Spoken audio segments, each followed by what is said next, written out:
चुके हैं प्रकाश दीवान इस समय स्टूडियो में। प्रकाश, ये जो पैनिक देखने को मिल रहा है इस समय, तेज गिरावट, नीचे के जो सपोर्ट लेवल्स थे निफ्टी बैंक ने तोड़े और वहां से 100-125 पॉइंट देखते देखते निकल गए, क्या चल रहा है?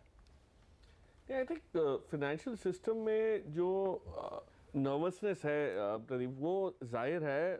ये हमने कल के सत्र में भी देखा, फ्राइडे को भी देखा, तो अलग अलग रूप में ये वापस बाहर ऊपर के आ रही है कि कहीं ना, अब जैसे येस बैंक की स्पेशल ऑडिट जो हुई उसमें रियल एस्टेट के एक्सपोजर को लेके हो गई, तो रियल एस्टेट एक्सपोजर नहीं था, ऐसा तो पहले नहीं था, बट ये अब बाहर आने से एक संदेहजनक ही हो जाता है। और मैं हमेशा ये कहता रहा हूँ कि एनबीएफसीज ने सितंबर अक्टूबर का क्राइसिस तो पार कर लिया, लेकिन स्ट्रक्चरल इश्यूज जो लिक्विडिटी को लेके हैं वो अभी तक पूरी तरह से सिस्टम से सुधर गए हो या सुलझ गए हो, ऐसा अभी वैसा कहना बड़े दावे से मुश्किल है।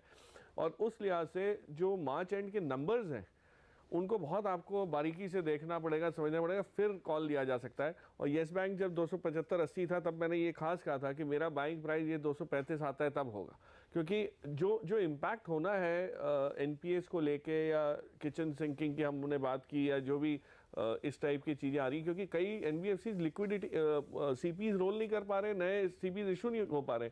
और जेएम फाइनेंशियल ने आज 10.2 पे जाके दिया, जो आज तक 9.25 9.5 से ऊपर नहीं जा रहे थे। सो इस टाइप के जब माहौल में आप देख रहे हैं तो थोड़ा सा एक रीसेट जिसको कहते हैं सेक्टर का होगा, और उसे पीई कॉन्ट्रैक्शन होता है। तो पीई जब कॉन्ट्रैक्ट होता है तो ये जो भी चीज़ें थोड़ी बहुत चली हैं वह सब जगह से आपको प्रॉफिट दिखेगा। अब झुकाव पब्लिक सेक्टर, अच्छे पब्लिक सेक्टर बैंक्स की तरफ आना शुरू हो जाएगा, जो स्पेस एनबीएफसी खाली करेंगे वहाँ पे प्राइवेट और पब्लिक सेक्टर बैंक जो आगे हैं इस क्षेत्र में वो लेने की। सो आई थिंक ये बहुत बढ़िया अपॉर्चुनिटी है ट्रेडर्स के लिए भी और लॉन्ग टर्म इन्वेस्टर्स के लिए अपना पोर्टफोलियो को थोड़ा सा रीबैलेंस करेंगे। चलिए, समय हो रहा है 3 बजे और हमारे साथ क्या राय है? नहीं, आई थिंक थोड़ा सा वो जो करेक्शन, वो मैंने सोचा था ये रिजल्ट्स वाले दिन आएगा, जो किचन सिंकिंग और जो भी ये क्लैरिटी आनी है, ये 22वीं सदी चल रही है तो बहुत पहले आ जाता है। एंटिसिपेशन जो था उससे काफी जल्दी 2-3 दिन जल्दी आ गया। मेरे ख्याल से शुक्रवार को रिजल्ट्स हैं, if I am not mistaken.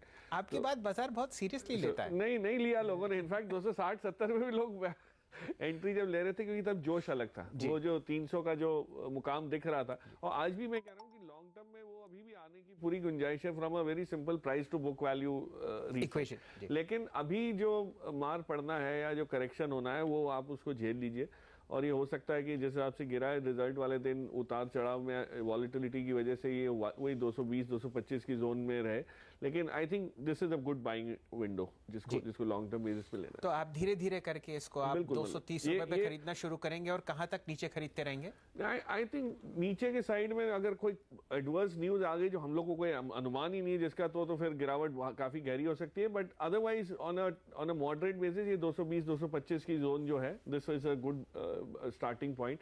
और ये मैं इसलिए बार बार समझा रहा हूँ कि रिस्क रिवॉर्ड जो है वो आपको आज इस मार्केट में जो कई नई ऊंचाइयों के आसपास है, आपका एंट्री ठीक अगर हो गई तो प्राइस टारगेट तो जब आना है वो आएगा, कि उसको आप प्रिडिक्ट नहीं कर सकते, लेकिन एंट्री तो आपके कंट्रोल में है। तो उसको एटलीस्ट डोंट ओवरडू दैट कि आप जोश में आके अब 280 पे लेके बैठ जाए फिर बोले 300 के ऊपर कब जाएगा। जी आज तो मंगलवार है तो फिर जीएम ब्रूअरीज रेडी